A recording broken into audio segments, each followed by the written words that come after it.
Welcome to the Banter. I'm Jimmy. Jimmy! That's right. We're here today to talk about the Flames season in review.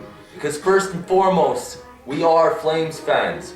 Hell yeah, go Flames go! Number one overall.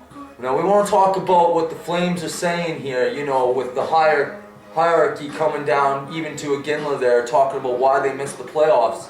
And beginning with, the whole split season thing, they were very shitty at the beginning of the season, first 35 games they couldn't pull anything out of their ass if their life depended on it, but all of a sudden the rest of the season there, boom, they're the, top 4 team. It doesn't cut it with us. Okay, let's be real though. Top 4 team, they were streaky at best. Yeah, they strung some wins together and they played hard. Props to you guys, you were down, out and hard, and you guys fought back, but I mean, once again, it's that consistency, guys. We just gotta play consistent. We shouldn't have to win our last 9 of 11 games to make it into the playoff. By the time our last 9, 10 games come up, we should have it that we can go, okay, Carlson, here you go, bud. 10 games, get used to it. Boys, let's work out the kinks, and here we go. Get something going. You can't sit there and blame it on injuries or, some guys just weren't feeling it. You know what? That doesn't work. If you're inconsistent, then you're inconsistent. And that also brings us to, the firing of the coach, halfway through the season, all of a sudden you pulled it together. GM. The GM. The firing of Daryl Sutter after, however many games, and all of a sudden they turned it around right after he was gone. I don't believe 100% that a GM affects a team that drastically, but it was apparent that, something needed to happen, and Daryl was where it needed to begin. Well, obviously, with Daryl's departure, there was a lighter mood around the Saddle Dome. Guys felt like they could relax, work things out. Team, you could obviously see.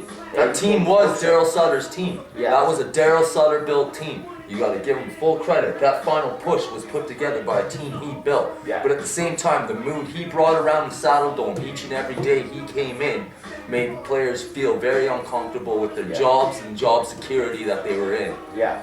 Can't sit there wifty-wafty, not telling guys what's up and letting the media dictate to them what the rumors are. You can't be doing that. That's bad for morale within the locker room. Guys are going to get stressed out and they're going to be focusing more on, I better be scoring and putting points up or I'm getting my ass shipped out. Which comes to, players that surprised us this season, beginning with Tanguay and Jackman. You bring Tangs back into the fold, and at the beginning of the season, everybody said this is a horrible move by Daryl Sutter. And I'm sorry, before I move any further past this Tanguay thing, I just want to touch briefly on Mr. Don Cherry going off on Flames fans for the way that Daryl Sutter was treated after he left. Let me tell you this, Mr. Cherry, if you're not fucking producing in the city of fucking Calgary, then good fucking bye. You take a look at the stats of some players that have been fucking told to leave our town, and they were producing, but they were inconsistent. And when you start fucking bringing in inconsistencies, then it's time to fucking move on. And that's exactly what happened. Don't ever call out the fucking passion and hockey knowledge of a fucking Flames fan. No. We love our team. We go through thick and thin with them. Don't tell us how we should be cheering for them. That's right. Now, back to the surprise players like Tanguay, Jackman, Moss, Glenn Cross. And anybody else you care to add on to that list?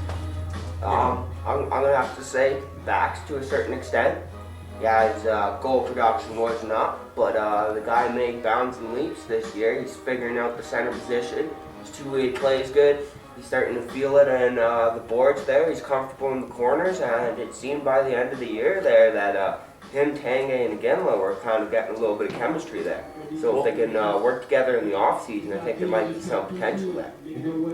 Well, 3 of those 5 guys that we just mentioned are on UFAs at the end of this season. Come July 1st, they are unrestricted free agents, and that's Tanguay, Jackman, and Glenn Cross. So, which brings about the question, what do you do with these surprise players? Do you give them the raise that, they're going to be demanding, and they could possibly get from another team in the NHL?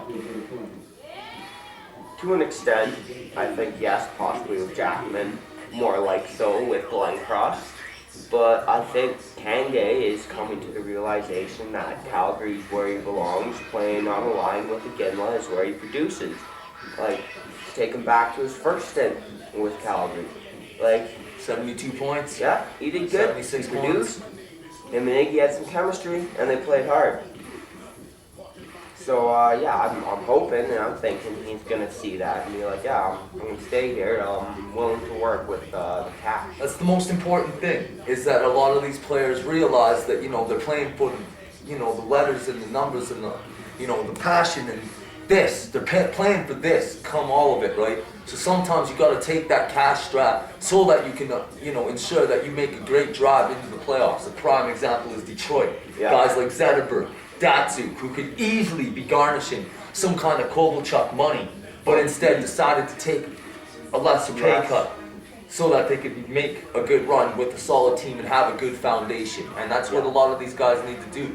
And, you know, with a solid foundation, you know, you can't have, you know, you're going to always have that missing part or that weakest link to your team. You're always going to have that. But you can't have 5 fucking players on your team that are a weak link on your team. And, you know, I find the person that's surprising on the list that we have down as, you know, fucking Rene Bort, considering the fact that he came in 4th on team scoring.